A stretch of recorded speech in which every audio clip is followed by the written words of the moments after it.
Misedi in the FCT, and we are moving to other states like Kogi State, Akwa Ibom State, Abia State. We will be moving into other states. However, we'll be moving to Delta State. Wherever you are in Nigeria, you can be part of Misedi because we do work the offline cooperative system, and we also use technology to drive Misedi cooperative. So you can join us anywhere in the world. You can join us anywhere in Africa to be part of this, to be part of Misedi. So right now, we will be going into what we have today. We are looking at the topic unlocking agricultural wealth. Unlocking agricultural wealth. So today we have our expert. His name is Mr. Emmanuel Jimo.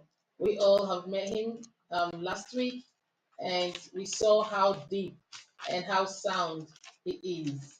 My study is bringing this session as a transformative session. So I'm going to welcome Mr. Emmanuel, who will be bringing us the session today. I'm super excited to let you know that we are going to be looking at rice and we will be looking at rice and oil palm. Is anybody excited? We will be looking at rice and oil palm. So as Mr. Emmanuel continue, if you have any question, please send in your question through the comment section. We will be taking questions at the end of the session or in between. We will be taking questions, so you can drop your questions. So we are live on Facebook, we are live on Instagram, we are live on YouTube. So you can join us through any of those channels, and we will be taking your questions. You can ask any questions you wanna. The expert is here to answer those questions. So, Mr. Emmanuel, you're welcome again. Emmanuel Jimo, our expert. He's part of the organization. So, I'm going to have this session to you. Excite us, motivate us, give us insight, educate us on what's the growth potentials in agriculture with the specifics that we're looking at today. What is nutrition and how do you invest it and how to farm it? Right. Thank you. Over to you, Emmanuel. Thank you again very much, and welcome to the session of the Misedi Empowerment Initiative. Once again, my name is Jim Emmanuel, and we're taking you on to this crops tonight. Firstly, we'll be starting with rice production, and then we'll end it with the oil palm production. So tell you that cash crops are palm trees, cocoa, cashew, mango. But I used to tell people that any crops that gives you cash is a cash crop.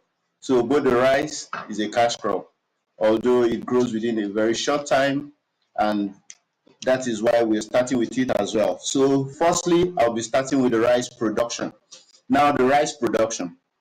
Let me quickly give a breakdown of the economics of rice production, what your investment can be, and what you should be looking at. Okay, you will say, I want to go into rice production. How much will it cost me? Then after that, I'll tell you what you also expect to get when you produce, and then I'll also teach you how to produce, that is how to grow the crop.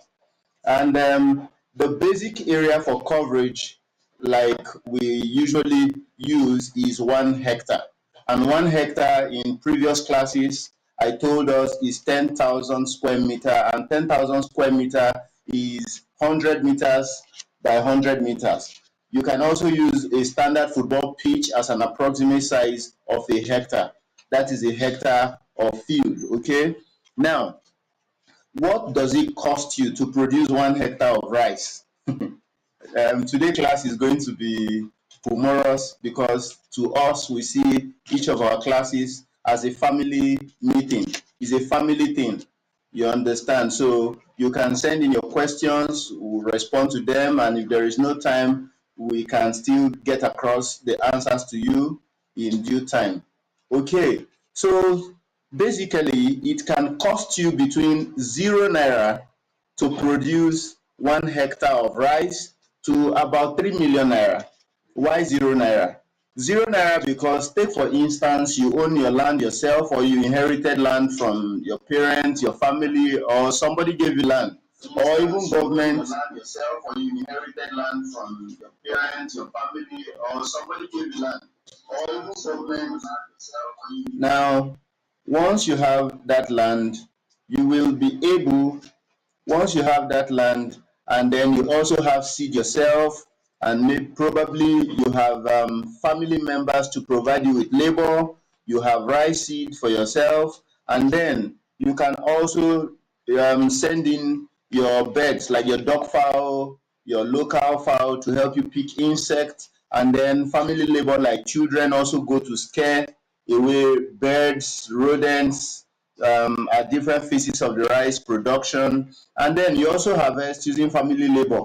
You can see all these will end up costing you just your family labor, and you're not putting any naira into it, okay? And then it can also cost you as much as 3 million, which may include cost of your land, depending on which region you are in the country, the cost of your seed, cost of your chemicals like your fertilizer, your herbicide, your insecticide, your planters, your tractor or tractor hiring services that will be rendered to you for land preparation and other things that may be needed, as well as harvesting, as well as the bags for bagging and threshing, okay?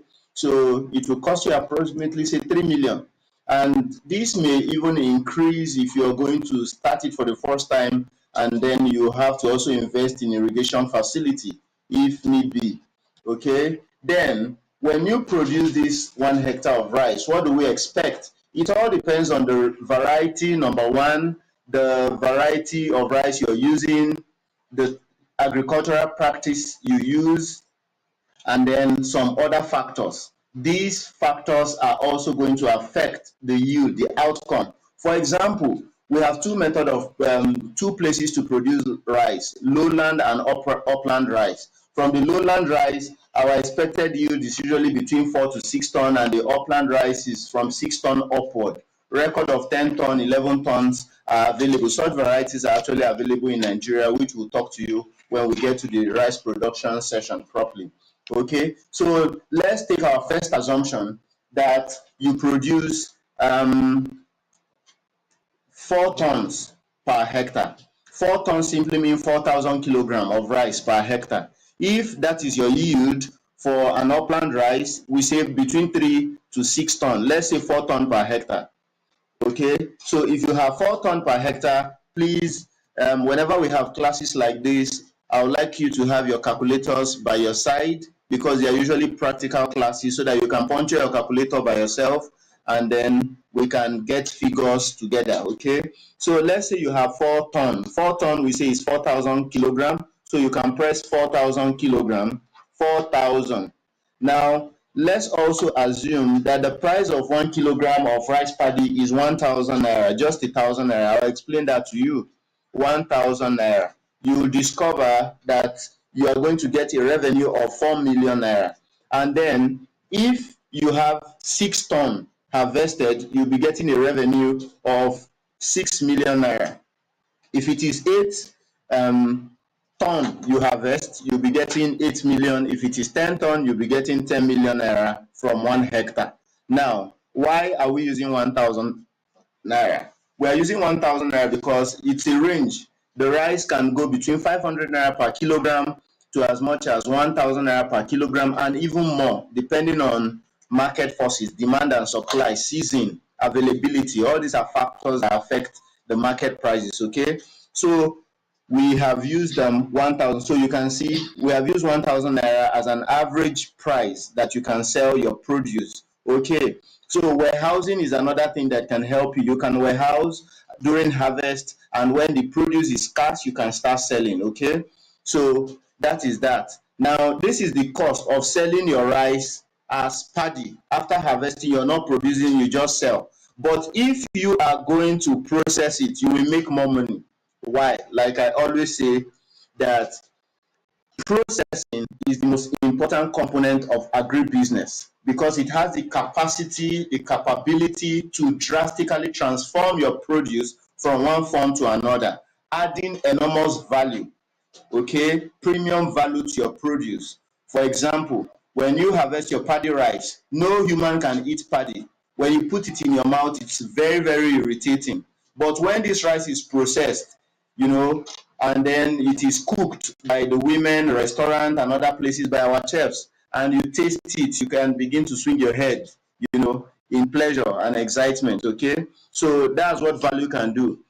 And then the value is not just by processing the paddy into finished rice, it goes also to processing the finished grains of rice into cooked rice like jollof rice, fried rice, rice and stew. You can also make things, drinks from the rice. You can also make kunu jeda from rice, which is a combination of both rice and groundnut. You can also make swallow from rice, which is the popular tuwo shinkafa, is a common staple food in the northern Nigeria.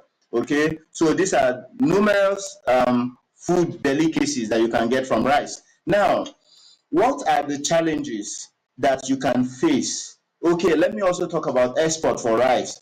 Ladies and gentlemen, let me let you know that you cannot export rice from Nigeria. The reason is because we need more than enough rice. The federal government of Nigeria usually spend a lot of money importing rice until the former administration put a lot of effort into rice production to promote local production in Nigeria, which have been yielding results, becoming a very common thing among the farming populace of Nigeria. The reason is because of urbanization, industrialization.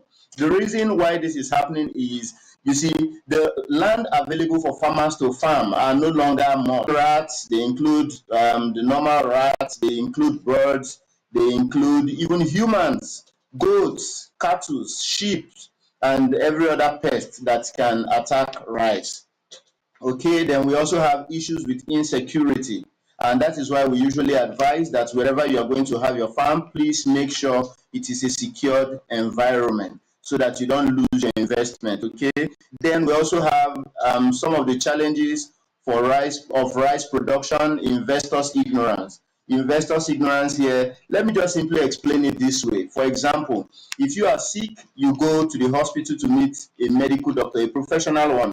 Okay, even if you don't have money to afford a professional medical doctor, you go to a native doctor, a herbalist who is knowledgeable about herbs, African roots and herbs that can help you recover from sickness and disease.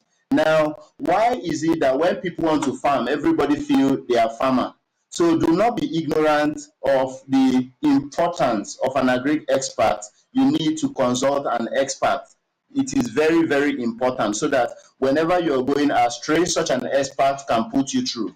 Okay, just the same way you seek medical attention when your wife is pregnant, when you're pregnant, you seek medical help, also get professional help in agriculture.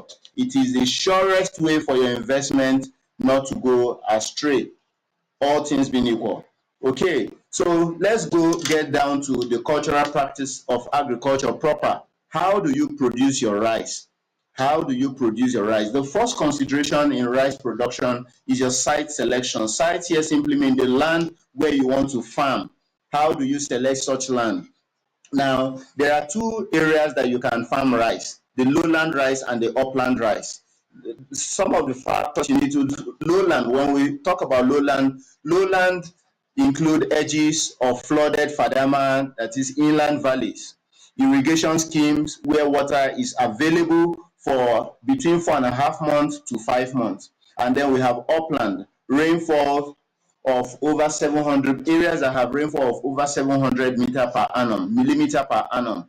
Now, you must also ensure that the area where you want to farm is secured.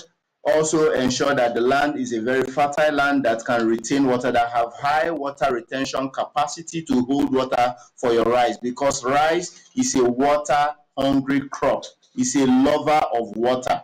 Rice is a lover of water. Rice is a lover of water. Okay. Now, when you have gotten a very good land, another thing you need to do is to get your seed. Now, the choice of your seed will heavily be affected by the type of land you have gotten. Is it a lowland? Is the place going to be flooded with water? Is the place an upland where it's not flooded with water?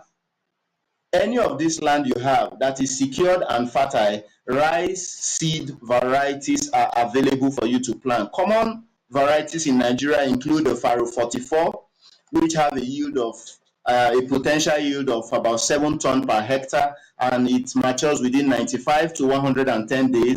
We also have Faro 52, which have a potential of 6 tons per hectare, and it matures between 125 to 135 days. We also have Faro 61. The potential yield is 5 tons per hectare, and it matures within 100 days to 115 days. Okay. Then we have the Gawal R1 variety. The Gawal R1 variety is a recently, developed rice variety, rice seed that have a yield potential of 10 tons per hectare, and it matures within 100 days. What does this tell us? You can see that the yield potential is higher and the duration is somewhat shorter. So this should influence your decision in your seed selection. We also have the most recent rice variety developed, Faro 68, that has a potential of 11 to even 12 ton per hectare, and it has a duration of 140 days to maturity, to harvest. Okay. Now, these are the varieties that are available in the Nigerian, and other variety like the Nerika. You also have the Nerika rice. It's also an early maturing rice. Okay, so these are the varieties available that you can buy and plant. And very importantly, I will advise, like as always, do not plant grains. Don't go to the market to just buy paddies that are being sold and take them to the field to plant because they are grains. Always buy certified seed. Certified seed guarantees good yield. Okay. Now, the next step is land preparation.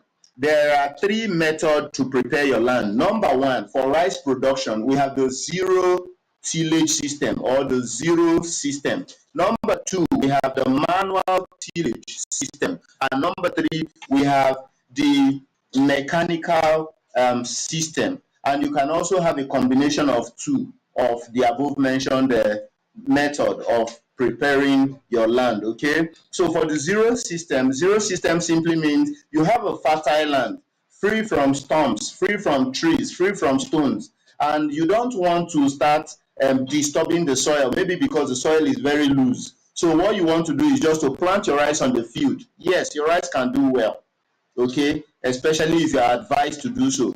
But what you do is to handle the weed very, very correctly for the first time. So we advise that you spray a systemic herbicide such as glyphosate to help you completely eradicate all weeds on the field so that you can plant your seed on clean field, and then you are sure of great harvest. Okay. Now we also have the manual tillage system. Manual tillage system here simply means the use of common tools like hoe by humans, to till the ground before rice seed are being planted or transplanted. And very importantly, such hoe are specially made. And in Nigeria, you have over 20 to 50 different types of hoe, depending on the culture, and the design. Okay. Then for mechanical land preparation, it is basically with the use of tractor. And for the use of tractor, we advise, if your land is, especially land that has been cultivated over and over again, we will strongly advise you do double harrowing before you plant, before you sow your seed, or before you transplant your rice seedling. The reason is because the double harrowing gives you a very fine land bed for your seed sowing or your seedling transplanting. Okay. Then now let's talk about your land has been prepared with the assumption that you want to sow your seed, not transplanting. You want to sow your seed, or you want to even prepare your nursery bed. How do you handle your seed? This is very, very important, especially when you don't buy. You remember we said you can get your seed, you can produce rice at 0 naira per hectare to as much as 3 million or more per hectare. Now, let us assume that you are not buying certified seed and you are using the seed you produced last year or the seed a family member or friend gave to you. What do you do with such a seed? This is how you handle such seed.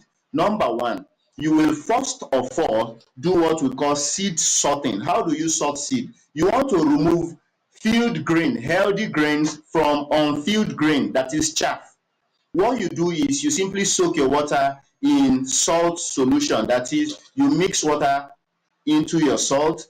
For example, you can mix two peak milk tin of table salt in 18 to 20 liters of water. You stir it very well before pouring your rice into it.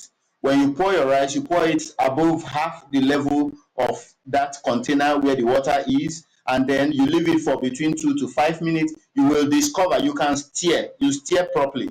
You will discover that all the chaff or unfilled grains will start floating on top of the water. Then you can scoop them and throw away and discard them. While the filled grain will sink into the water. These are healthy seed for your rice cultivation. So those seeds, you take them out and you properly dry them. Okay, these are the seed that you are going to use. Another thing you are to do before you go into sowing your seed or you go into planting, nursing your seed, is for you to also do what we call germination test. You have to check what is the germination, the viability of your seed. What you simply do is to select 200 seed at random. How do you select it? You see, the moment you remove your seed from water and you spread them to dry, just start pinching the seed from different parts of the seed lot. Just start pinching. And then after pinching a lot, you gather the seed together and count 200 seed. Use 200, please. It's very important. Then when you count these 200 seed, you can soak that seed in water for 6 to 12 hours. Okay, you soak it in water. After soaking such seed in water, then you remove such seed and you can place it on a towel or tissue paper, and you begin to wet every day. Don't let it be waterlogged so that the seed will not rot, and do not let it dry so that the developing embryo or radicle will also not wither away. Okay, this is very important. So when you do this, within 4 to 5 days, all the seeds are supposed to germinate. But I will strongly advise you do this for 6 days, and then you come back to count. At the 6th day, you can now count how many of these seeds germinate. Now, the advice is this: for good seed germination, you should be able to have between 100. You should be able to have, please, 160 seed germinate. When you have 160 seed germinate out of your 200 selected seed at random, it simply means you have 80% germination, which is excellent for you to use. When your seed falls short of this germination rate, please, your seed is not good. Please do not use it. It is going to cost you a lot of money. You are going to waste a lot of money. The budget that you have prepared is not going to work, because you are going to start struggling with getting extra seed, preparing extra bed, the cost of transplanting, the cost of supply, the cost of supply to homes where seeds are not germinated, which is not good for the business. Okay, but when you do everything that we've said you should do, you are going to enjoy your production. Now, when you have done this, what you also need to know is that some of the importance of good rice seed is that why we also advise you use certified seed is that you have good germination rate, number one. You have uniformity in growth, number two. You have uniformity in maturity. That is, most of your crop, almost all, 80 to 99% of your crop matures together at the same time. Not, for example, let me use maize here. For easy description, how many of you have ever planted maize before, either in your farm or your garden? And when it is time to harvest, you start pinching. When you check one, it is matured, you pluck it. You check the other one, it may not be matured. You check another one, it may not be matured. You start looking for which one is matured. It is a product of the use of bad seed. When you use bad seed, that is what happens. And when you do this, it makes mechanization very difficult, because all your crops are not mature together. You cannot use a combine harvester to go in and harvest your crop. Okay, So everything is good about good agricultural practice. It is to your own advantage. Okay. Now, when you have this, the next thing is your seed rate. Seed rate simply means the quantity of seed required to plant a hectare. Now, what is the seed rate for rice? We will strongly advise that for upland rice, you use between 40 to 50 kilogram of seed, and for lowland rice, you use between 50 to 60 kilogram of seed. Okay, for dibbling, basically. Now, what about sowing time for rice? Sowing time for rice, here, let me split the country into different regions, okay, and speak to them very quickly. In the northern Nigeria, which we call the Savannah Belt, we have the Sudan Savannah, we have the Northern Guinea Savannah and the Southern Guinea Savannah. For the Sudan Savannah, we advise that you plant your rice between the 3rd and the 4th week in the month of June. Yeah, while in the Northern Guinea Savannah and the Southern Guinea Savannah, you plant your rice between the 1st and the 2nd week of the month of June. Okay, while in Southern Nigeria, you can plant your rice at any time because irrigation is even easier in this region. You can also plant your rice all year round, especially when the area where you are planting have water available for irrigation use, and it is also not prone to flooding, which are the basic consideration. Okay, they will also affect the time you plant. So basically, for rain-fed rice, plant your rice when rain is well established in your region, in your zone. This is very, very important. What about the spacing? For spacing, we advise that you plant your rice between 20 by 20 centimeter or 30 by 30 centimeter, both for dibbling and for transplanting, depending on your variety. Okay, so that you don't have overpopulated field and you don't also have scanty field. Okay, for fertilizer application, we advise that for sowing, you apply between 3 to 4 you apply between 3 to 4 you apply 4 bags of NPK 15-15-15 fertilizer. 15-15-15 NPK here simply means nitrogen, phosphorus and potassium fertilizer at 15-15-15. Okay, while at 6 to 7 weeks after sowing, you apply 3 bags of urea fertilizer.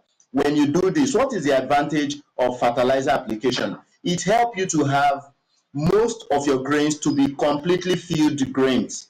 Okay, it makes your harvest to be wonderful. Now, let me explain something here. Whenever you go to the market, especially our women, I need your input here. Okay, when you go to the market to buy rice, you will discover that maybe you go to a rice store where you have assorted rice brand, different rice brand. Okay, now I will not mention any name. Let me just talk about it. Now, you will discover that some bags of rice are bigger than the others. Some bags of rice have more quantity than the others physically. But on the bag, all will be written 50 kilogram of rice. Let me explain something to you. Most people usually go for the big bags that have more quantity, thinking the smaller bags are not much, so they don't go for that. No. In agriculture, we look at weight, we look at quality.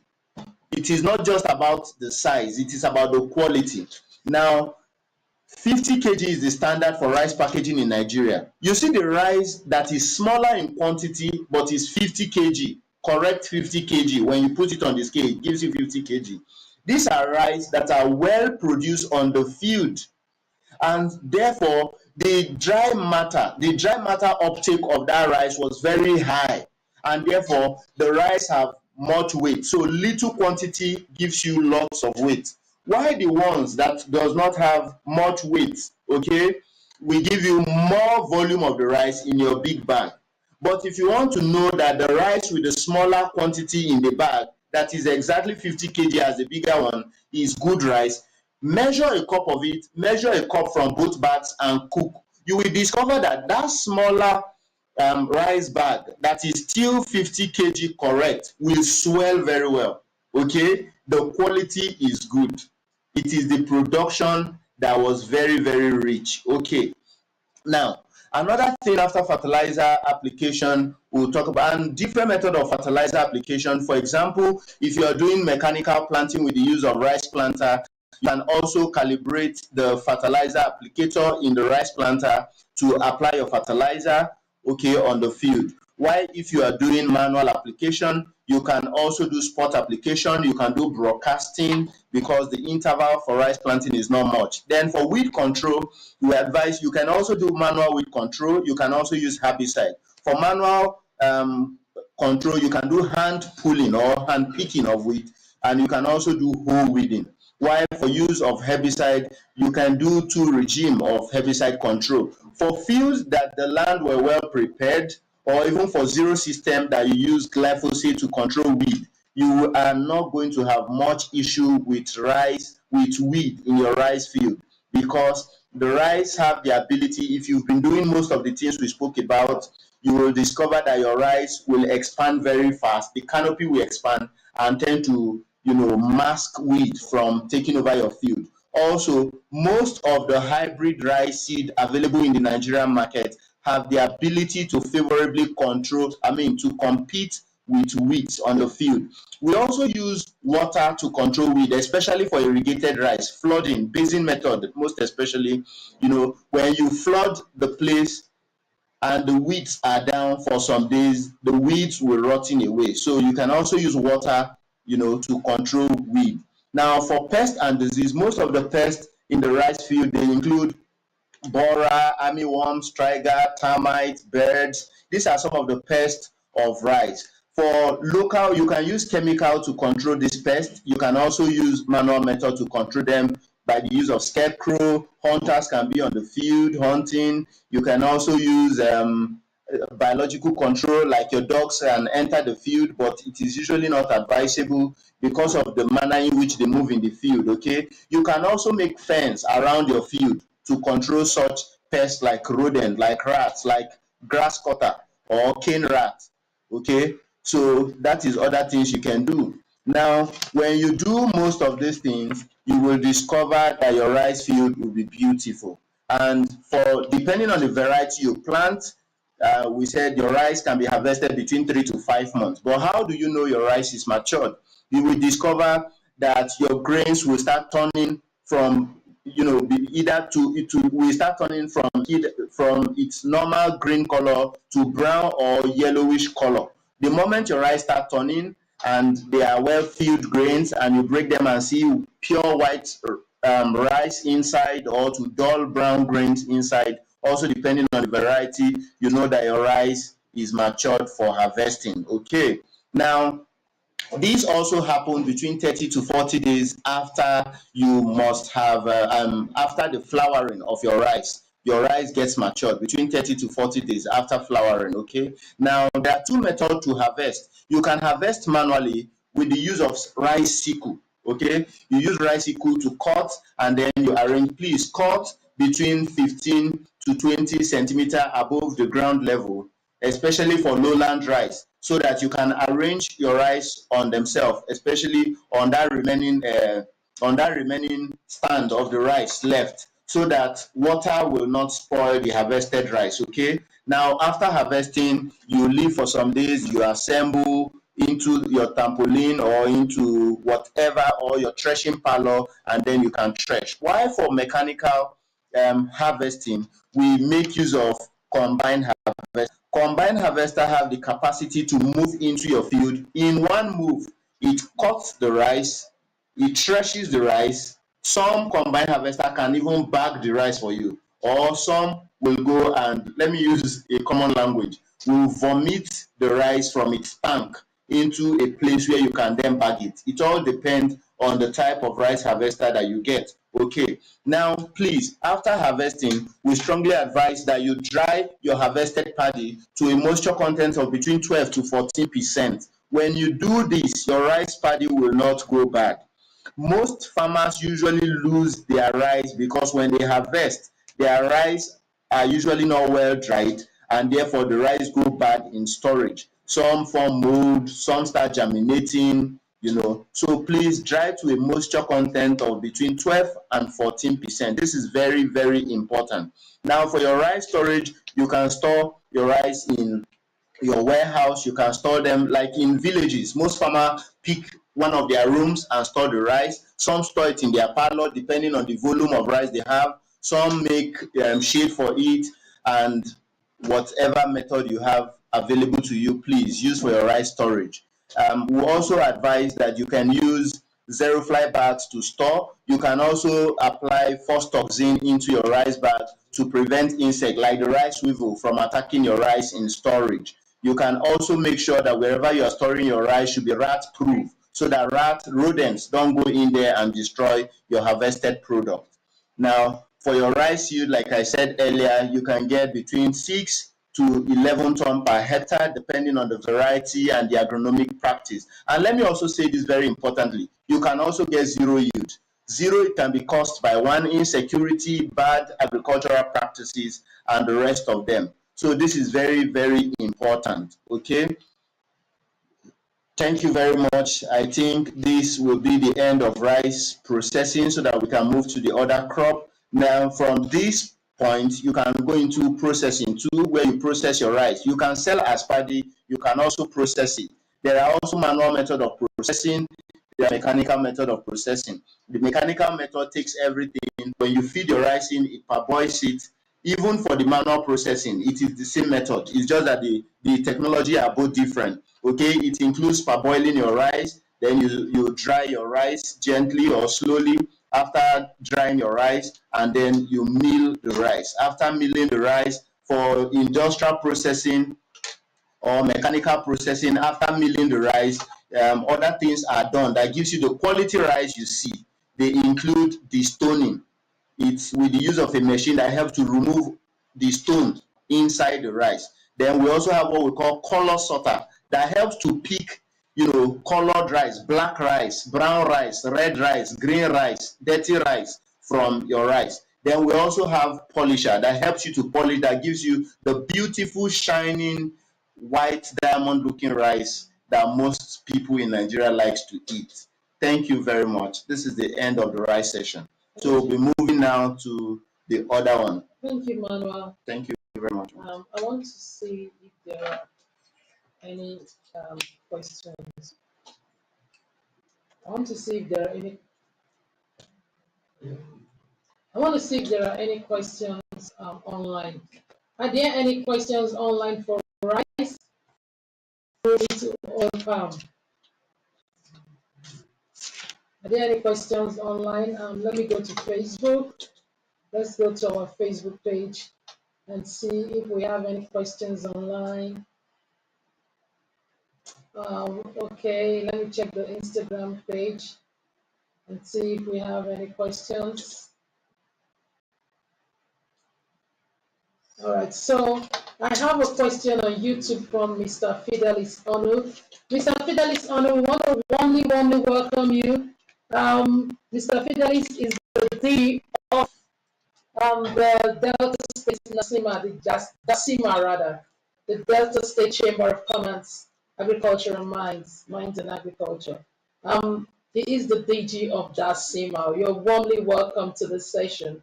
So he said, yes, I need the distinction between upland and lowland fields. Yes, Mr. Emmanuel, only wants the distinction between upland and lowland fields. Please, you can answer the question. Thank you. Thank you so much, our Honorable DG. The distinction between upland and lowland field is simply between one, let me use these two ways to describe them. One, water availability, water retention capacity, as well as the heights. Okay, when we say lowland, okay, let me just when we say lowland are usually sunken parts of an area that looks like a bow. Okay, once you have a bow, for example, where most of the water collects into when they are flowing, okay, these are lowland area. Lowland area are areas that at the peak of rainy season you can have water retained to as much as 10, 15 to 20 centimeter retained for several days or even weeks. Okay, while the upland, and okay, let me also talk about the rice you can plant there. For example, Faro 68. Faro 68, one of the beautiful characteristic of Faro 68 is that it has the ability to tolerate flood. Okay, lowland areas are usually flooded areas where water can come and sit down for a number of days or number of weeks. Okay, so one of the beautiful advantage of Faro 66 is that it has the ability to tolerate flood, such that when other rice field are destroyed by the flood, the Faro 66 have its ability to tolerate such flood and grow above the waters and convert that even to beautiful yield for you. Okay, that's what the lowland environment looks like. While the upland are usually hilly areas, areas that don't get flooded. They have they are well drained soil area, such that when rainfall, within 1 to 2 to 3 hours of rainfall, the water have already sink into the ground. Okay, so such areas can you can plant rice varieties such as the Faro 50, Faro 44, the upland variety, like the Nerika rice. Like in Nigerian prison, they usually plant this variety very, very well. When you also go to the northern Cross River area of Ogoja, you have them plant this variety. I'm talking about the Niger Delta, sir, where you are from. Even in Delta State, but most part of the Delta, it is the lowland variety that they plant. Then in northern Nigeria, most farmers usually plant the upland variety simply because of the rain pattern. Okay, and then these upland areas also usually around hilly areas, mountain tops, okay, the chest of mountain, flat land. But one thing you must know is that water, the area don't get waterlogged. Okay, this is very, very important. So this is the distinction between the upland and the lowland, and then the rice varieties that you can also. Another advantage of one of the greatest disadvantage of lowland rice, or one of the greatest challenge that lowland rice farmers face, is flooding. Most of the rice fields usually get flooded sometimes, and then it destroys all the rice. For example, in areas like Lokoja too, Lokoja of Kogi State, when you drive past, you discover that inside the confluence, the River Niger and Benue confluence in Lokoja, a lot of farmers plant rice. They currently have stopped planting during the rainy season because flood usually destroys the rice. So they usually do irrigation. Okay, they usually plant from around October, November, and then they start having, as the water is going, they'll be following it by transplanting. This is a traditional knowledge that the farmers around the area already have, and then they begin to transplant, following the rice and transplanting. And then harvesting have already started since January. If you need rice paddy and you get to Lokoja, you discover that farmers are already harvesting. From January, they harvest till April before the rain comes and the river will take over the field again. Thank you very much.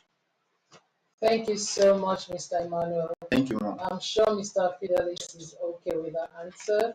You can please drop a chat for us, Mr. Fidelis, on it to know if you are okay with that answer, please. Thank you so much. I think because of our time, while we wait, I'll check to see if he's okay with the answer. Yes. Okay. That we are looking at Ogwashi Uku area of Delta for our attempt. Is this okay? They are looking at Ogwashi Uku area to attempt their rice farm. It's asking if this area is okay. Please, can you answer? Thank you. Once again, thank you very much, Mr. Fidelis. You see, in agriculture, this is very, very important.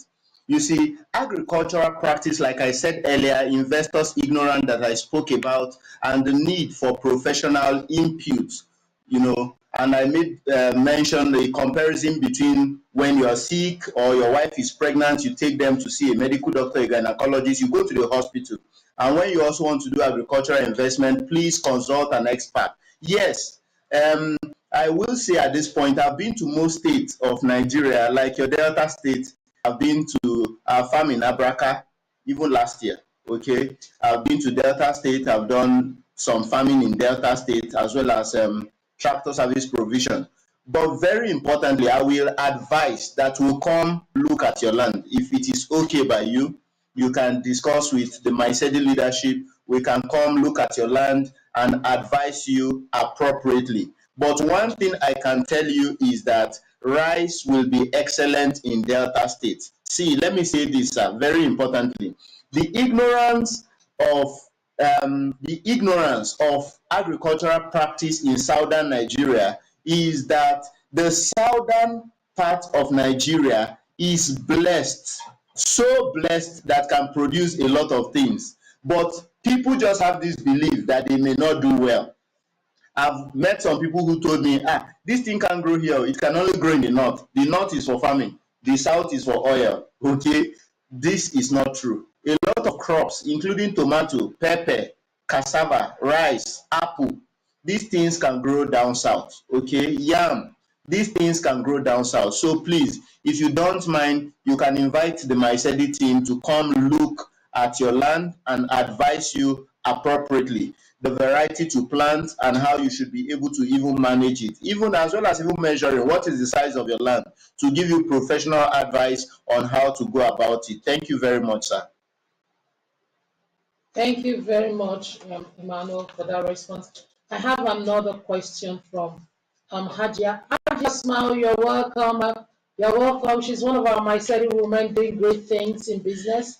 So Hajia Asmao said that we are thinking of starting a greenhouse right here in Abuja. What are your thoughts, Ima? Hajia Sao and a team, they're looking at starting a rice greenhouse in Abuja. What are your response to that? What do you think about that? Hajia, good evening, Hajia, and thank you for hooking up to this program. For rice, greenhouse in rice, what do I say? Now, these are factors you need to consider. Number one, should rice even be planted inside a greenhouse? I am a greenhouse expert. I've had a lot of experience doing greenhouse in most part of the country, as south, northern Nigeria, you know, practicing greenhouse. Most of the crop we plant in the greenhouse are exotic veggies. The green pepper, purple pepper, orange pepper, broccoli, cucumber, you understand. But for you to do rice inside the greenhouse, Hajia, the question I will ask here, is it cost effective to buy greenhouse that is so expensive and you're planting rice? What yield is going to come out of it? I would rather advise that you do an irrigated rice scheme. If you can afford greenhouse to produce rice, then I will simply advise you to do one of the most fantastic irrigation, which is a drip irrigation system, okay, for your rice production. I wouldn't advise you using greenhouse to produce rice, but if you have your own reason, I will also not say you shouldn't. The reason is because, but the first thing I will ask you, Hajia, what is your objective for production? This is very, very important. You see, in agriculture, nothing is wrong and nothing is right. It all depends on your objective. Now, if your objective is cost effectiveness, that is to reduce cost of production, I will not advise you to do rice in a greenhouse. If it is to maximize profit, Hajia, except somebody is putting a price premium, somebody is willing to pay any amount for such rice simply because it is produced in a beautiful greenhouse, then I will ask you to go ahead. But if profit maximization, cost reduction is your objective, Hajia, the answer is no. Now, if your objective for production is ostentatious production, that is, Hajia, you have so much money, God have blessed you, you don't know what to do with money, I will tell you, why not? Please go ahead. We will gladly be your consultant, okay, or support you in the production process. And also, if social or welfare is your objective, that is, you want to produce for people just to give it out to people, you are not looking at making money out of it, why not? Because whatever cost you put inside, you're not looking at profit, why not, Hajia? You can go ahead.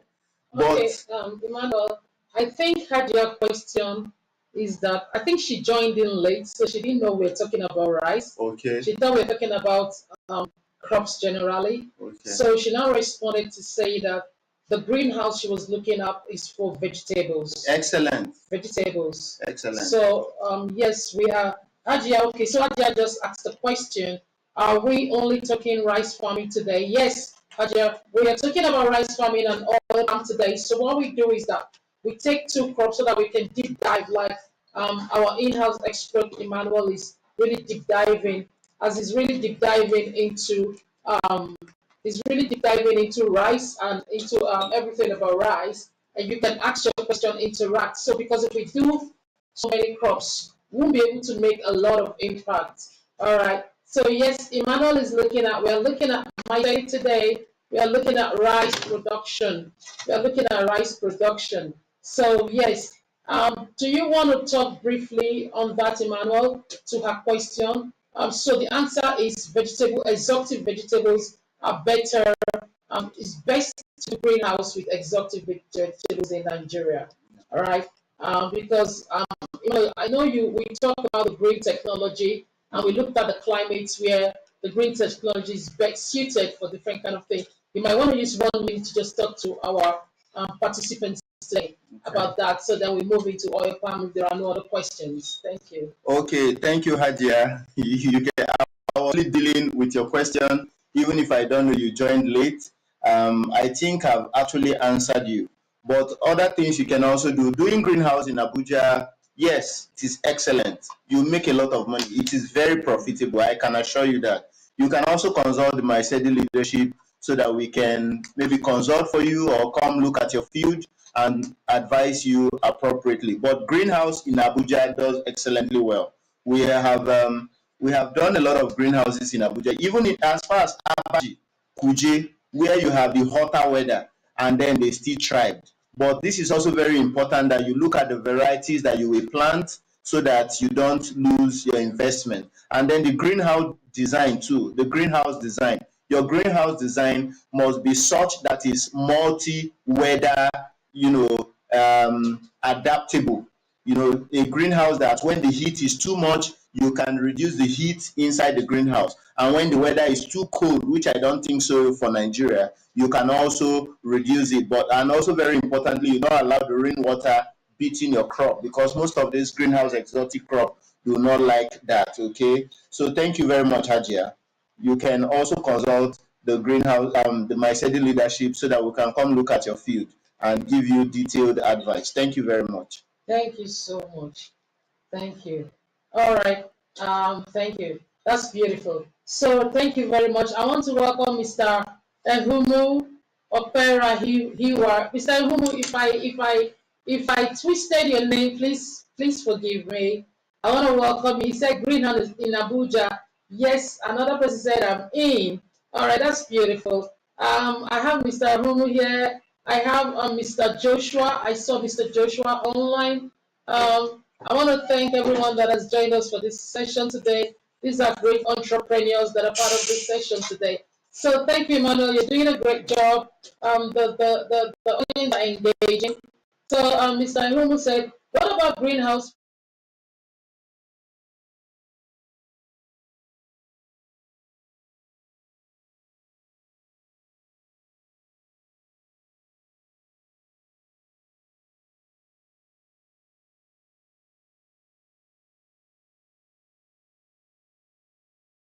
Because rice can do better on open fields, right? Yeah. Ima, rice can do better on open field. Then yes, and maybe you just want to talk to the audience on Okay. 1 minute. 1 minute on that. Please, since the question is coming from someone from Delta State, let me say this. Delta is one of the most beautiful places on earth. Delta State of Nigeria, let me be specific, is one of the most beautiful places on earth to farm because of our excellent soil, very fertile soil. But what I will advise is greenhouse is not advisable, except the reasons I gave before. You have so much money and you don't mind. You can farm greenhouse, fine, rice, but it is economically not viable. Okay. Now, if you want to do rice in Delta State, the best method for you to use is to do irrigation, not greenhouse, so that you can do large expanse. We can use the basin method, we can do flooding method. There are different irrigation systems that can be used for rice production, but your land will determine the best method suited for the rice production. Okay, sprinklers can be used, sprinkler method of irrigation. Okay, flooding method, basin method. These are methods for rice irrigation. Once you plant very good variety, once we look at your field, the time you want to produce, the land you want to produce on, we can advise on the best variety for you to use and the best agricultural practice for you to engage and have an excellent yield. Thank you very much. Thank you so much, Emmanuel. I'm Thank you. sure we have done justice to rice today with the time slot that we have. So we're going to move into oil palm. Maybe we can just use some few minutes into oil palm. Um, Tell us what are the Emmanuel, can you tell us what are the wealth opportunity in the oil palm? And is it a transgenerational cash crop? Yes, incite us, educate us, create awareness, and what does it take to do oil palm? Yes, thank you, Mara. You can go ahead. Thank you, wonderful audience. Thank you, everybody. Oil palm production. Let me start by saying one of God's blessing to mankind is the oil palm. Okay, that is why oil palm. You see oil palm appearing in the Bible. Okay, and then oil palm is so wonderful because of its innumerable benefits to mankind, which I'm going to mention some. Okay, let me just say some of the advantages of oil palm production, oil palm farming. One, it's an employment, it gives you employment opportunities. It creates jobs for people, it engages you as a person, you create job for other people aside yourself. Okay, number two, I normally call it a transgenerational investment. That is, see, for anybody who is up to 30 years, 20 to 40 years, any palm tree that you plant, your children and your grandchildren will meet it. It is an investment. It is one of the best way for you to, you know to leave wealth for your generations to come. I don't just mean your children, I mean your grandchildren and your grandchildren's children, that is your children's children. Palm oil, because oil palm have a lifespan of about 100 years. Okay, now it is also an asset that cannot be stolen. How do I mean? Have you ever seen somebody uproot your palm tree before, puts it on the shoulder and takes it to his own farm and mount it to start producing? No, it is very difficult. I've never heard of it. In case you've heard of it, that somebody stole a palm tree and took it away to his own field, a matured palm tree, please, you can, it's an interactive, like I said, it's a family session. You can let us know, but it is very difficult. Okay.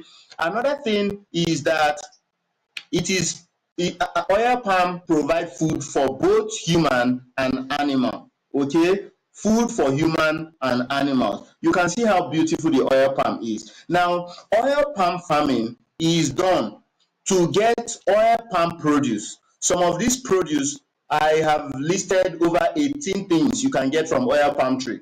A lot of people will tell you everything in the palm tree is money, is this, but let me list about 18 to 20 things you can get from oil palm. Number one is, from the name, we say oil palm. Okay, so you get palm oil, just swap it. Oil palm, you get palm oil. Okay, that's number one. You can get olein, you can get palm wine. Palm wine is now being branded in the Niger Delta, especially in Akwa Ibom State. When you get to Akwa Ibom, the next time you go to Akwa Ibom, or you know anybody from Akwa Ibom, call them and tell them to buy branded, well packaged palm wine, just like your Coca-Cola.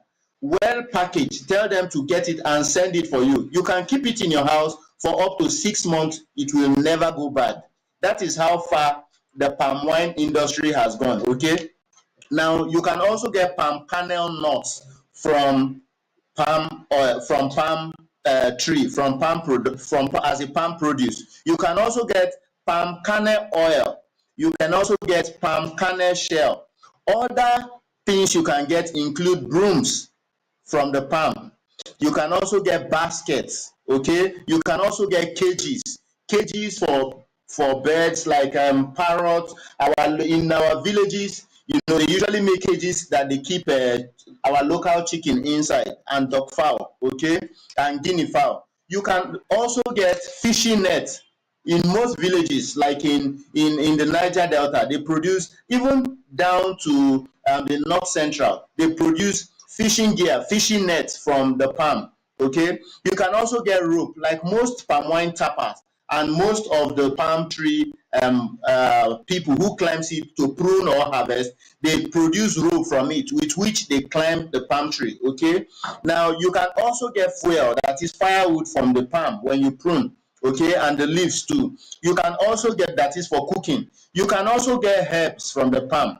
The roots of palm tree are very great medicine. The roots of palm tree, they are very great medicine. They are good for prostate issues. Let me just give you a quick one. For men, if you have prostate issue, you can soak the palm roots inside a bottle of spirit, okay, inside a white spirited drink, okay, gin. You can soak it, and after 7 days you can start taking shot in the morning and another shot in the evening. It is going to help you a lot. Okay, now the flower of the palm tree, if you have local, like in the villages, if you have local chicken that are disturbed by lice, or you have lice in the house, get the flower from the palm tree and keep it.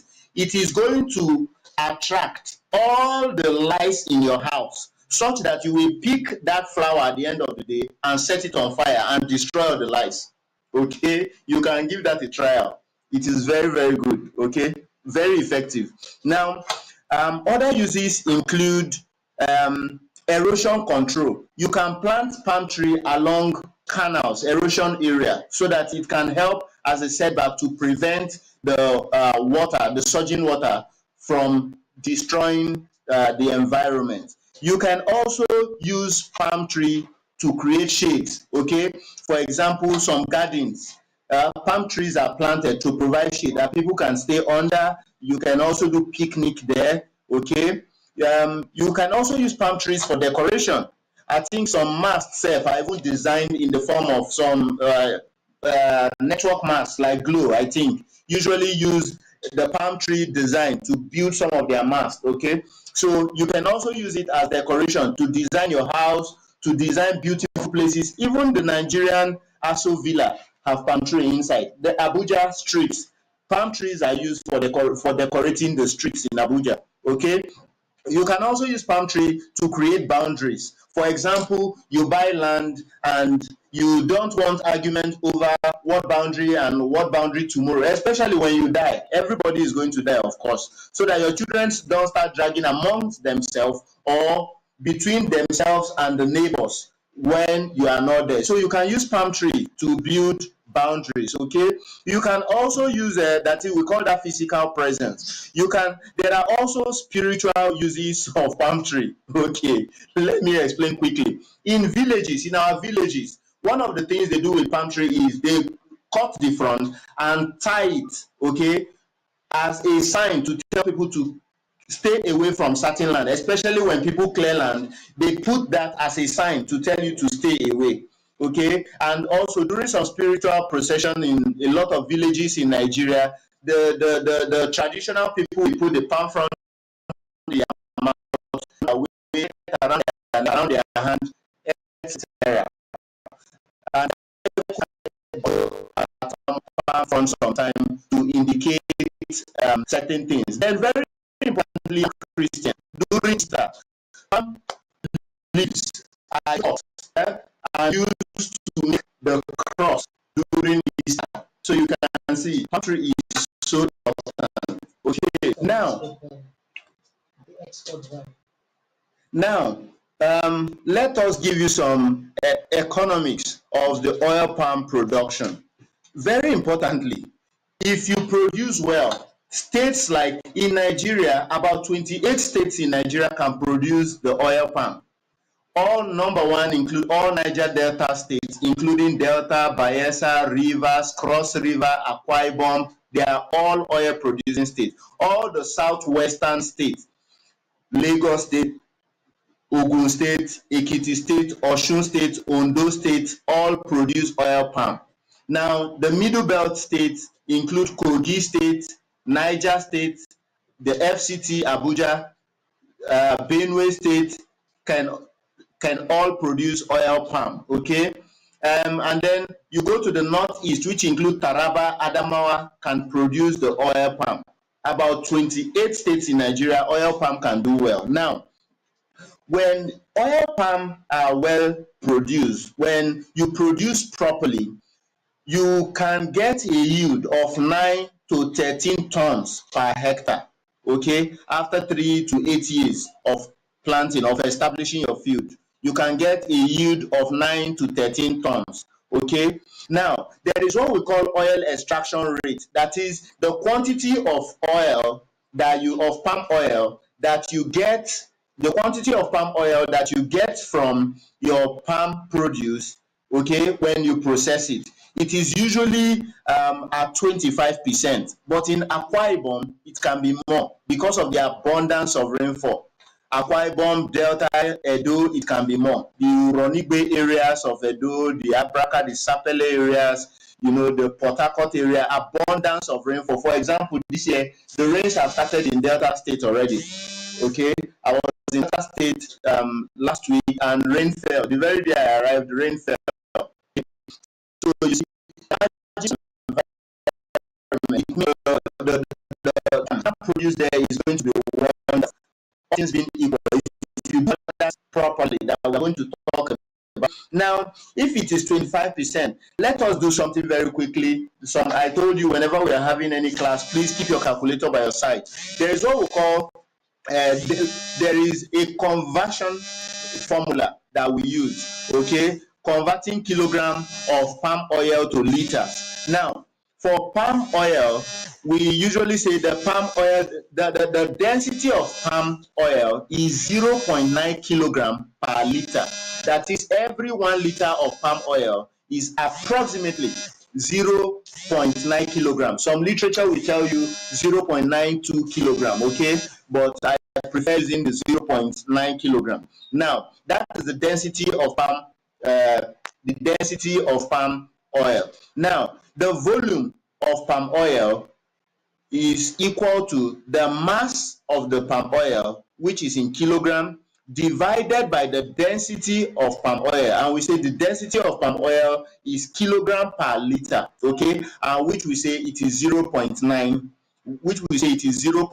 okay. Now, for volume, for 1,000 kilogram of palm oil, you simply say the volume you will get from 1,000 kilogram of palm oil will be 1,000 divided by 0.9 kilogram per liter, which is the density. This will give you 1,111.11 liters of palm oil. You can remove that 0.11. So you'll be getting 1,111 liters of palm oil per ton. That is per 1,000 kilogram of palm oil. Now, good agricultural practice can give you 10 tons per hectare per year. Okay, we say between 9 and 13 tons. I will prefer to pick an average of 10 tons per hectare, all things being equal. Okay, now, if you have 10 tons and you have an oil extraction ratio of 25%, which we also said can be more, like for Delta State, for Akwa Ibom that have abundance, Edo that have abundance of rainfall, it can be more. It can be up to 30%, but let us pick 25. We try to be very conservative, okay? So for 25% oil extraction rate, you will be having 2,500 kilograms of palm oil per hectare. That is 2.5 ton. Using our existing formula of volume, that is, you will now have 2,500 kilograms of palm oil divided by 0.9 kilogram per liter, which is the density of palm oil. This will give us 2,778 liters of palm oil. Now, these 2,778 liters of palm oil, please, how much, can I get a response, please? How much is a liter of palm oil? While I await response, let me just assume 1,000 naira per liter. I think currently oil is selling for up to 60,000 naira for 25 liter keg, okay, in the Nigerian market. But let's get response, okay? So let me take 1,000 naira per liter for our palm oil. Now, if 1,000 naira per liter and we multiply, not 1,000, 2,000 naira, 2,000 naira per liter. Let us use 2,000 naira per liter, okay? Now, 2,000 naira per liter, let us multiply it by our 2,778 liters that we are getting from 1 hectare, a well cultivated field, it means we should be making about 5,556,000 naira from 1 hectare of palm oil. Please, this is very important at this point, which I'm going to talk about, is that you plant very good variety and you manage your farm properly. Okay, now our local variety cannot give you this. The Tenera variety, which is a crossbreed, a hybrid, okay, is what can give you this variety. Okay, now this is what you can get from a hectare of palm farming in 1 year. 2,000 naira per liter, and we are having 2,778 liters per hectare per year. That will be giving us 5,556,000 naira per hectare per year. So you can imagine if you have, okay, there is something I didn't do about the rice. We just talked that some hectare, but let me use the oil palm. Let us assume you have 5.5. Let's just sum it up to call it 5.5 million. What if you have 10 hectares? 5.5 million times 10 hectares means you can be getting 55 million per hectare, for your 10 hectare every year. What if you have 100 hectare? You can multiply. We have 1,000 of farm. It is very possible. Such farm exists in Nigeria in different states. Okay, you have that in Biase, thousands of hectares of oil palm in Biase local government and several other local governments of Cross River State. You have that in Uronibe of Edo State. You have that in Delta State. You have that in Imo State. You have that in most of the southern states of Nigeria. Okay, you have that. So you can just imagine if whatever the size of your farm is, what you can be getting from it. Okay, now let's go to the cultural practice of this oil palm. How do you produce correctly? Good agricultural practice. Number one is farmland site selection. Let me start by saying, for crops like rice, maize, that you grow, annual crops that you plant this year and harvest this year, or you plant and harvest within 3 months to 5 months to 6 months, yam, cassava, etc. Please, you can rent land, you can borrow land for them. But for palm tree that is transgenerational, very importantly, please do not borrow land, do not rent land, do not beg for land. Make sure you buy the land. Even if it's your family member, please make sure you document it that this land had been purchased by you. Even if it is gifted to you as gift, please tell the person to put it into writing. The reason is because controversies can come over such land when you have developed such land into an oil estate in the future, or you may even die. Everybody must die, and then the family who gave the land to you, both you and the particular person who gave you the land are no more, and then children will go to war simply because the investment is now huge. That is why such land must be defined, whether it is gifted, it is bought. Please make sure it is properly documented. It is very, very important, please. Okay, now such land must preferably be a forest area, very fertile land, free from rocks. Okay, they should not be rocky area, so that mining of such rock, quarrying, will not bring about the destruction of such plantation in the nearest future. Okay, some of the challenges of oil palm farm is urbanization. The urban areas developing, it is beginning to encroach into lots of oil palm plantation. Now, please, such land also should very importantly have access to good road network, so that it will not be difficult to convey the produce from that area, to convey your produce from the farm to your processing shade, or to market, or to home. This is very, very important. Now, what is the climate requirement for oil palm? It is between 20 degrees Celsius to 35 degrees Celsius, which is our favorite, which is our weather in Nigeria. Oil palm is a temperate crop. It grows in hot regions, not cold regions. Oil palm is a temperate crop, 20 degrees Celsius to 35 degrees Celsius. And the rainfall requirement for oil palm is 2,000 millimeter to 4,500 millimeter. You can see why the oil palm is such a beautiful crop. Two things. The oil palm, two things about oil palm. It is a water hungry crop and a sun hungry crop. In other words, it is water loving and sun loving. It loves the two. And that is why oil palms planted by the riverside usually fruit seasonlessly. They have no season. They fruit in all season. They fruit in all season. They fruit in all season. This is very, very important. They fruit in all season. Okay. Now, this oil palm that fruits in all season is because of the abundance of water supply. But this is also very good to note at this point. Do not establish your farm in water. DG from Delta State was asking the differentiation between lowland and upland. Please do not establish your oil palm in areas that are waterlogged, that can be submerged in water, swampy areas that can be waterlogged for several months. Please do not establish your oil palm because they will be susceptible to root rot, which will destroy your entire field. Okay. Now, what about what other thing? Abundant rain, love it. Okay. For relative humidity, the oil palm loves a relative humidity of 70 to 100%. Okay. Soil with pH of 4 to 7 and very fertile soil, but avoid waterlogged areas.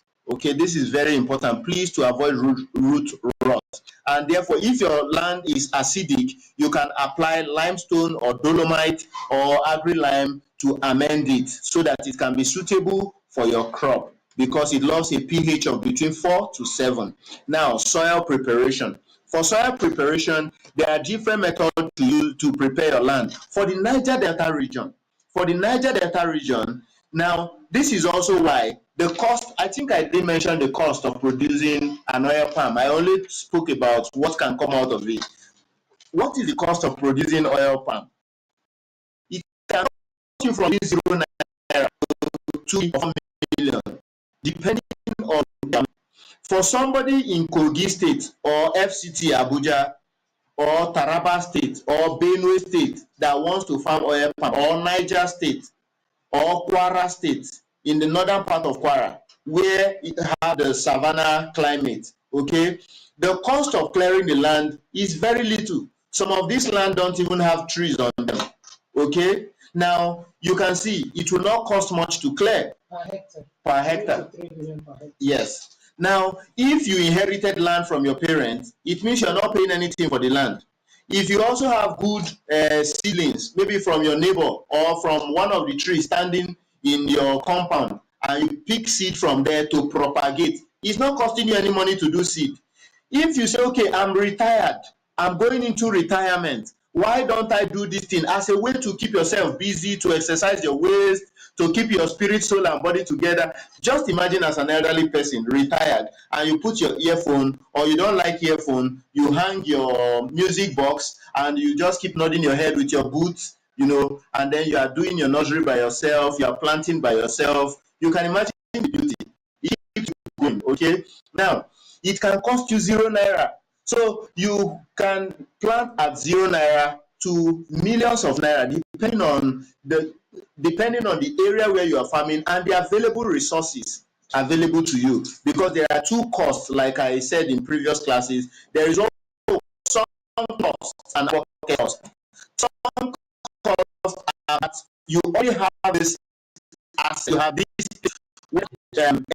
energy, whether land, whether property, whatever it may be. These things are sunk costs. You don't need to buy them. So you just go from the pool of such wealth and draw out of it. Even ownership. Okay, you may just want to establish a farm feed. Some friends, in ideal African society, community can talk to him. When this man was governor, when he was soldier, he had done for us before. He had helped the community. Okay, So you can do these things for free. There are many techniques to farming. That is why the expert consultation is very, very important. Now, what do we say here? So for the mechanical soil preparation, it can cost you several money. For example, in Niger Delta, where you have the thick forest, you need bulldozers. You need bulldozers to pull down the big trees. D8 bulldozer most times, D8, D9. You'll be needing them to bulldoze, and then you also need to do what we call stumping, to remove stump, okay, from the field. Now, when you finish that, we also advise that you plow your land. In some area, please plow several times. You can plow, you can replow, and then you can harrow. You can even make ridges in some area. You can make ridges, because the first year of establishing your tree, we advise that you can even introduce other crops to recoup your cost, your investment. For example, you can plant cassava, you can plant maize, you can plant rice. It all depends on what that yield can grow for you in your oil palm. You can plant ugu, you can plant water leaf, you can also plant cucumber, you can plant watermelon. Whatever crop can do well for you. You can plant groundnut, like Delta with very beautiful groundnut soil that you can grow groundnut. You can plant groundnut, okay? So whatever works best for you, depending on what your soil is, your soil test survey, your soil test results and advice, your expert advice, please employ them judiciously, okay? Now, apply. What you also do is you should dig your soil like 2 weeks before you transplant your oil palm to the field. You can imagine a plant that is going to be standing or sitting on a particular spot for about 100 years. Please, you need to give it respect. So you dig it about 2 weeks to the time you'll be transplanting, so that air can also blow it very well, and then you will apply. In some cases, you can apply wood ash. You can also apply phosphorus fertilizer of about 300 to 500 grams, that is half kg, so that it can help the root development of your oil palm, okay? Such phosphorus fertilizer includes single superphosphate, which will help your oil palm root to develop, okay? Now, in a single field of oil palm, in a hectare, you can have 150 stand of palm tree. 100. Please do not overchoke. You don't need to overchoke your palm tree. The more space your oil palm tree have, the more fruit it will give you, the more the yield will become. It is not by choking, planting 200, planting 250. A lot of people advise you, plant 500, because the more, if 150 can give you this amount, it means times 2, 300 will give you double, times 3, 450 will give you triple. It's not true. There is what we call crop feeding area. It is the area that both the leaf can properly photosynthesize and the roots can also appropriately take up nutrients, okay, that it will not be competing with weed and other crop. And please, at this point, let me pause and say, for weed control for any crop, when weed take over your farm, you are going to lose 40% of your yield. Whenever weed takes over your farm, even if you come back later to weed it, just know that you will lose 40% of your yield. This is the reason why in most farms, okay, yield are usually not too good, because weed have already harvested or shared 40% of the potential yield of that crop. So please, this is very important. Now, we have, let me talk about oil palm variety. We have different oil palm variety. Let me talk about 4. Okay, one is our Nigerian local variety, local Nigerian variety. Okay, they take about 6 to 8 years to start fruiting. Please avoid them. Please avoid them. It's not a good investment area, except you say, okay, you can plant it. You can say, oh, I want my generations to see our local variety. What if it does not exist? Okay, research institutes, okay, museums can plant it and say that is the Nigerian local variety. Institution, okay, parastatals, ministry, you can plant it just to show to generation that this is our local, this is the palm tree from which our ancestors used to make palm oil. Now, we also have the Tenera variety. This variety is a cross between Piscifera and Dura. Okay, it has high oil content, it has small size kernels, okay, small size kernel, very high oil content, and most of the teaching I've been giving you, the yield estimate I've been given had been on Tenera. The purpose of this class is to teach you to make money and to reduce costs. So please, this is very important. That is why I'm picking the best variety, which is Tenera. And this is because your objective for production is the palm oil, majorly. Every other thing is secondary product. Okay, the palm oil is your major focus, so Tenera is your best variety. Why? It is a hybrid variety. It is a cross between Piscifera and Dura, like I said. Okay, and then it is similar to Super Gene, gives you a lot of oil. Okay, the Super Gene, it is the Tenera, it is similar to Super Gene, give you very good palm oil.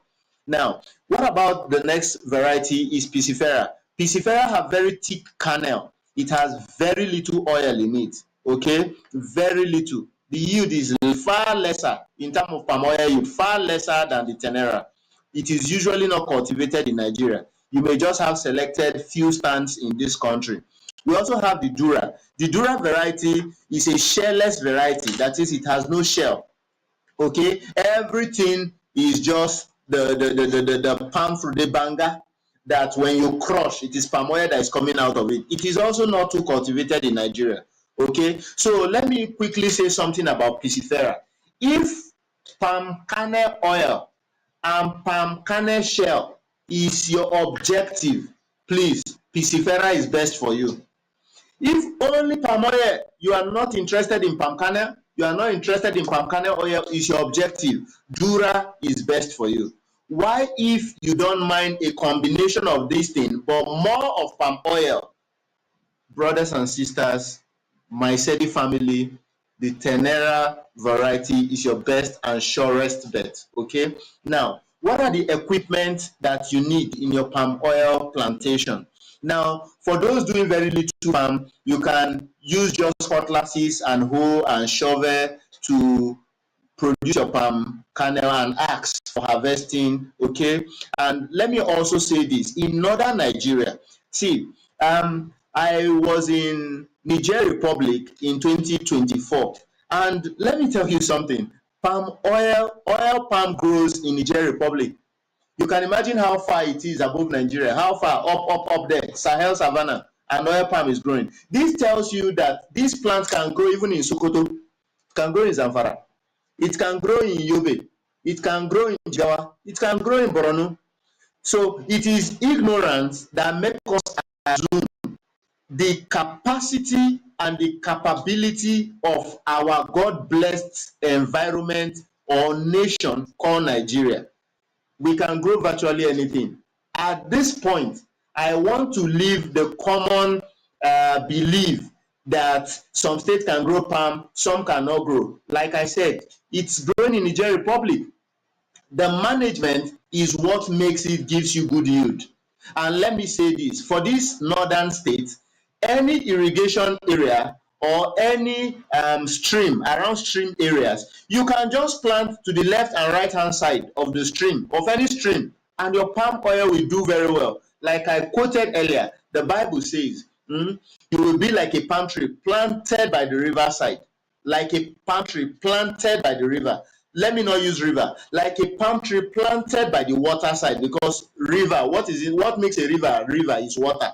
Planted by the water side. So when you plant around water body that have good soil, fertile soil, or amended soil, or edited soil, good yield is guaranteed. Okay, so equipment that you require, they are not must, but they are also very good. They include tractor, they include boom sprayer, they include harrow, plow, include slasher. Okay, these are tractor attachments, slasher. When your farms are big, for example, somebody will say, how can one own 1,000 hectares of farmland? If Misedi can advise, madam, we will advise. Now that every local government in Nigeria have independence and autonomy, Misedi can come up with a system where every local government can generate billions of naira for their local government, not just looking up to Abuja, when will the next allocation come? By having 1,000 hectares, let's reduce it.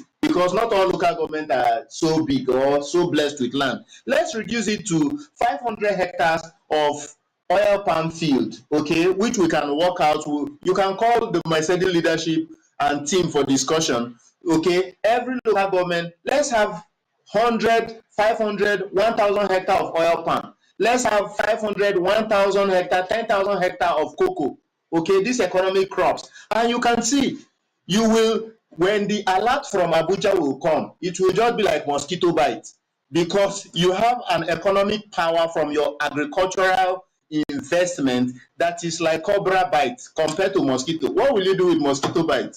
Okay, you will just slap it like the man in the village, or killing mosquito or mutu in Niger Delta that bites you. But when snake hits you, it calls for you to jump up and start running. Okay, so a lot can be made. A lot can be made from oil palm cultivation. So the tractor and this implement helps you to cultivate larger field, big farms, large expanse of field. They help you to reduce labor use, because labor are also not readily available.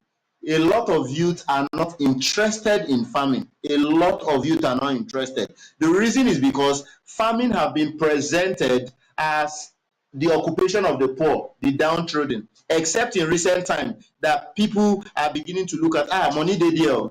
Okay, now another thing that we also plead that the Misedi can also advocate, okay, as an organization, is to preach nationwide. Man, maybe we can preach nationwide. Schools, there should even be a national legislation from the National Assembly. The Senate President should declare it, and the President of the Federal Republic should sign it, that no school should punish any student by cutting grasses or making ridges or weeding school farms. When you punish, when you show them that agriculture is a punishment for wrongdoing, they will grow up hating agriculture. This is one of the major reasons why people hate farming. So please, it calls for national emergency. You cannot use an angel to define the devil. You cannot use, we are in war with hunger. We cannot, the youth who are supposed to be the frontline soldier, you have already damaged their mindset about agriculture, that it is the best way to punish you for coming to school late. Your uniform is dirty, you don't look fine, your hair is dirty, except like in Niger State recently that the governor declared that if you are a mechanic or a farmer or a Fulani boy, go to the classrooms with your dirty clothes, with your dirty hands. That is novel. That is excellent. We need to adapt that nationwide. But Misedi is calling for the ban of punishing the Nigerian students, children with agricultural practices. No, it shouldn't be. As a matter of fact, school farms should be headed by the head. The best farmer in any school should be given free scholarship. The best agricultural student, the student with the biggest yam should be given scholarship.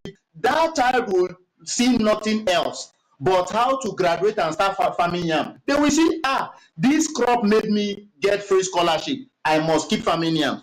We at Misedi, we are advocating for this. Please, this is very, very important. So these tools are to help you depend less on human labor that are almost non-available anymore. Okay.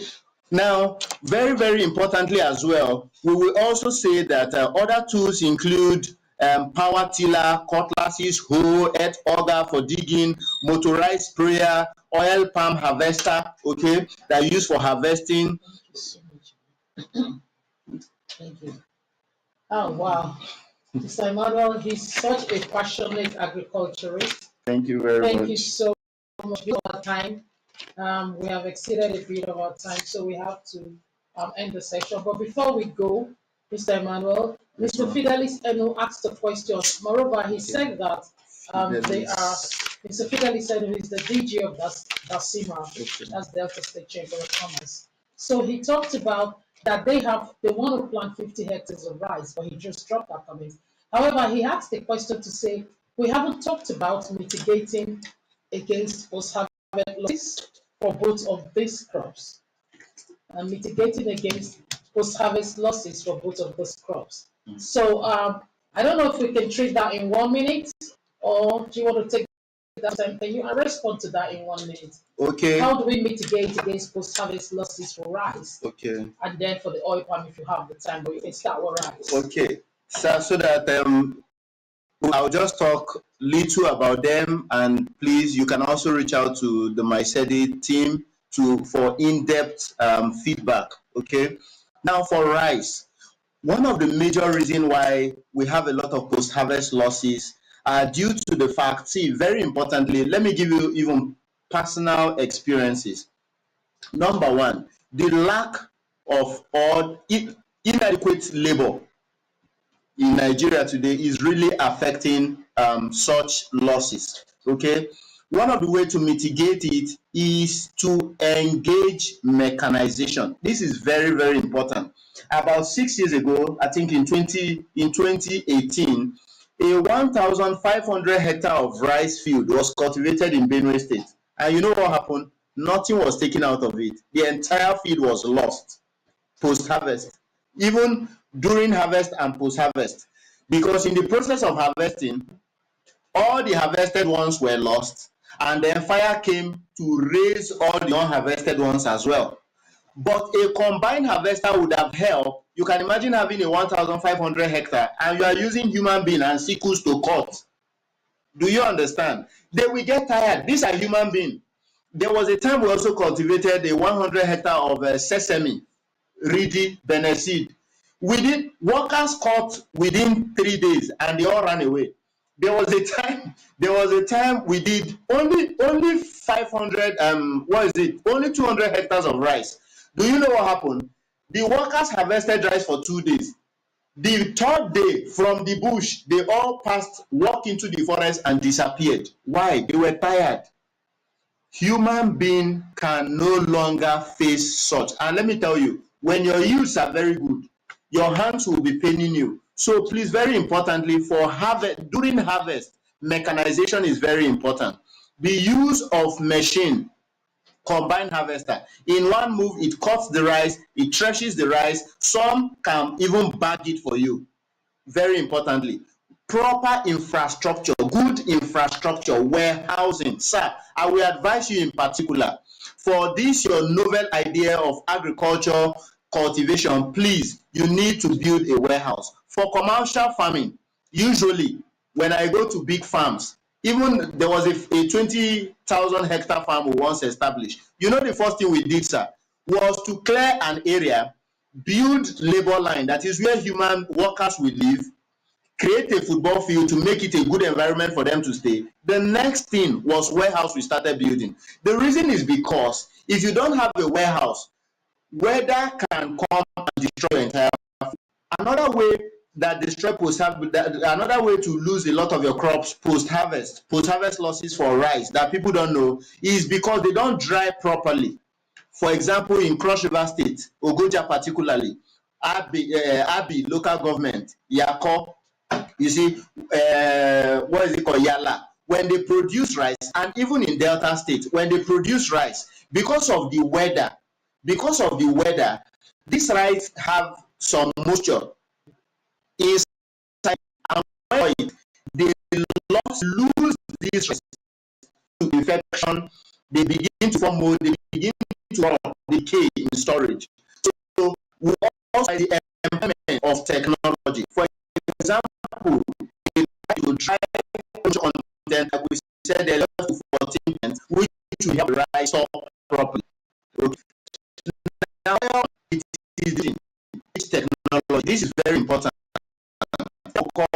We didn't go into the oil palm process.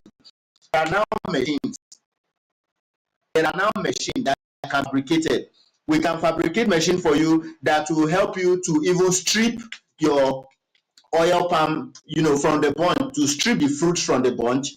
Okay, you can also parboil mechanically, everything mechanized. You can parboil mechanically, you can mill mechanically, not using mortar and pestle to start pounding inside mortar, which is the manual processing of oil palm. Okay, and then you can do everything mechanic. Why is it good to go mechanical? For 50 sectors, please engage technology to the best of your ability. This will help you reduce post-harvest losses, and it is cost and labor effective. Thank you very much, sir. Thank you so much, Mr. Emmanuel Jimo. Thank you, madam. It is such an engaging session today.